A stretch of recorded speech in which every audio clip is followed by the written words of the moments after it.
अच्छा सुनो, सब्सक्राइब करते वक्त ना घंटी बजा देना ताकि जब मैं ऑनलाइन आऊँ तो तुम्हारे फोन की भी घंटी बजे।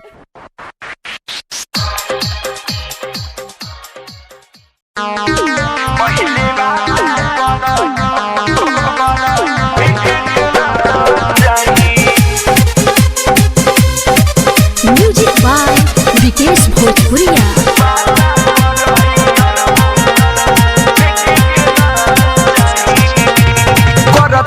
फोन कहेला छन छन हो आई तो यारो भर के चाहे मन हो ए मन कहने हो कर तार फोन कहेला छन छन हो आई तो यारो भर के चाहे मन हो नदी के कानी में चली हो केहू देखे के ना चाहिए नदी के कानी में चली हो केहू देखे के ना चाहिए पहले बात और उठे के तफिक के ना चाहिए पहले बात कर और उठे के तफिक के ना चाहिए।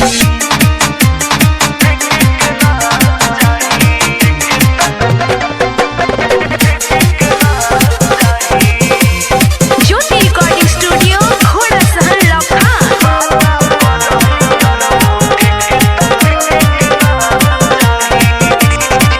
कोइले रही फिरी हम तो तोहरे लागत न हो पिछला बेरी आईनी तो भरल नहीं मन हो सफा चपटवा कोइले रही फिरी हम तो तोहरे लागत न हो पिछला बेरी आईनी तो भरल नहीं मन हो आँख से आँख मिला के खाली से टिकना चाहिए आँख से आँख मिला के खाली से टिकना चाहिए पहले बात कर और उठे के तफिकना चाहिए पहले बात कर और उठे के तफिकना चाहिए। म्यूजिक बाय विकेश भोजपुरिया।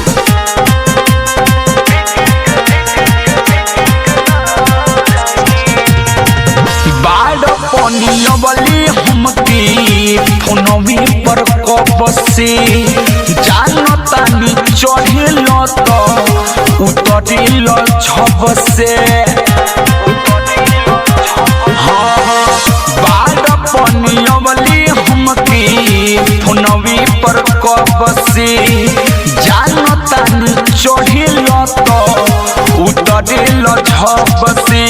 मासूमियत से अलपेला रास्ता छेकना चाहिए सुधीर बिट से अलपेला रास्ता छेकना चाहिए पहले बात कर और उठे के तफिकना चाहिए पहले बात कर और उठे के तफिकना चाहिए कर तार फोन कहेला छन छन हो आई तो यारो भर के चाहे मन हो नदी के कानी में चली हो केहू देखे के ना चाहिए नदी के कानी में चली हो केहू देखे के ना चाहिए पहले बात कर और उठे के तफिकना चाहिए पहले बात कर और उठे के तफिकना चाहिए। ज्योति रिकॉर्डिंग स्टूडियो घोड़ा सहन लखा।